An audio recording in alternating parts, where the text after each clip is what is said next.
ગીર સોમનાથના સૂત્રાપાડાના ઝાલા વડોદરા ગામે આકાર પામવા જઈ રહેલા આરઓ પ્લાન્ટનો વિરોધ દરિયાના ખારા પાણીને મીઠું કરવાના પ્રોજેક્ટના ખાતમુહૂર્ત સમયે જ ગામ લોકોએ ખેડૂતોએ વિરોધ કર્યો હતો।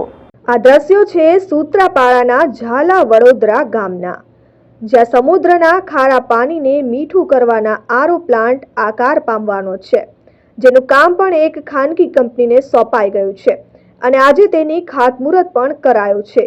કંપનીના અધિકારીઓ અહીં પોલીસ પ્રોટેક્શન સાથે પહોંચ્યા હતા, કારણ કે ગામ લોકો વિરોધ કરવાના હતા અને અહીં ગામના સ્થાનિક નેતાઓ અને ખેડૂતો વિરોધ માટે પહોંચ્યા હતા। અહીંના ખેડૂતોનો આરોપ છે કે પ્રોજેક્ટ માટે ગોચરણની 75 વીઘા જમીન પ્રોજેક્ટને ફાળવી દેવાય છે, જેના કારણે આ જમીનમાંથી ખેડૂતોના અંદાજે 20 જેટલા કૂવા અને પાણીની અનેક પાઇપલાઇન ખેડૂતોની છે, જે પ્રોજેક્ટ બનાવવાના કારણે ભારે ખેડૂતોને નુકસાન થાય છે, જેના કારણે ખેડૂતો અને ગ્રામજનો ભારે વિરોધ કરી રહ્યા છે।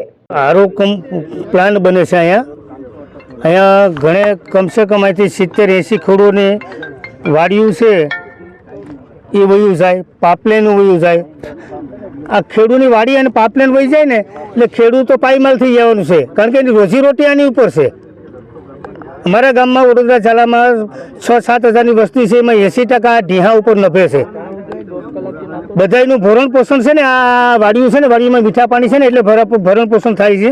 બાકી અમારા અહીં દરિયા પટ્ટીની છે પાણી ખારા છે, ખેતરમાં કોઈને વાડીએથી પાય તો કોઈ મોલ પર થાય એમ નથી। એટલે અમે સરકારને એટલી વિનંતી કરીએ કે ભાઈ પ્રોજેક્ટ બનાવો હોય ને અમે નાની, અમને વાંધો નથી, તમે ત્યારે વિકાસ કરો, જેટલો કરવો એટલો કરો, પણ ખેડૂતને જ્યાં નુકસાન થાય ત્યાં ન કરો। ગામના આગેવાન ભગીરથસિંહ ઝાલાએ મીડિયાને પ્રતિક્રિયા આપતા કહ્યું છે કે આ પ્રોજેક્ટ સરકારી છે અને પ્રશાસને પ્રોજેક્ટ માટે 70 વીઘા જેટલી ગોચરની જમીન ફાળવી દીધી છે।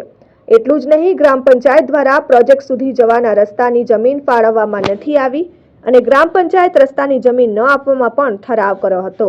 જો કે પસનાવડા ગામેથી સરકારે રસ્તાની જમીન ફાળવી હોવાનું જાણવા મળી રહ્યું છે, જેના કારણે અમે વિરોધ કરી રહ્યા છીએ। અમે પ્રોજેક્ટ અને રસ્તાનો વિરોધ કરીએ છીએ, છતાં પણ પ્રોજેક્ટ આવતો હોય તો અમારા ગામના લોકોને રોજી રોટી આપવામાં આવે તેવી સ્થાનિક આગેવાનોએ માંગ કરી છે।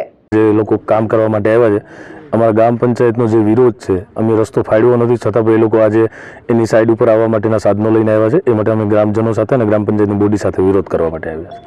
પહેલાં તો આ જે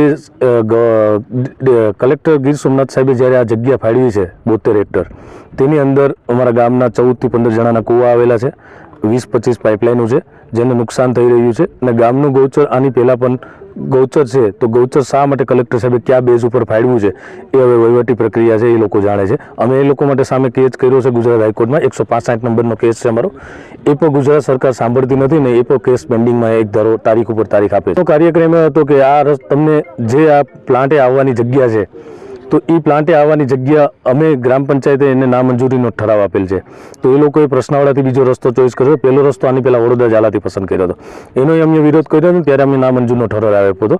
પાછો અમે એની બીજો પ્રશ્નાવડાથી રસ્તો કર્યો છે, તો પ્રશ્નાવડા ડેમેથી વડોદરા ઝાલા ગામની હદ શરૂ થતી હોય એટલે એ માટે અમે રસ્તો આપ્યો નથી, તો કયા બેઝિક ઉપર ને કયા મુદ્દા ઉપર કામ કરવા આવે એનો વિરોધ કરીએ છીએ।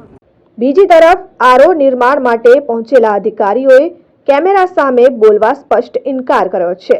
હાલ સમગ્ર મામલે ઝાલા વડોદરા ગામ સતત વિરોધ કરી રહ્યું છે। જાણવા મળ્યું છે કે સરકાર અહીં 30 MLD નો પ્લાન્ટ નિર્માણ કરી રહી છે, જે કામ ખાનગી કંપનીને સોંપવામાં આવ્યું છે। હાલ તો ઝાલા વડોદરા ગામે ખાતમુહૂર્તના દિવસે જ વિરોધ ઉઠ્યો છે, ત્યારે પ્રોજેક્ટ આકાર પામે તે પહેલા શું વાટાઘાટા થાય તે જોવું રહ્યું। Dikshita Parmar, RN news, Gir Somnath.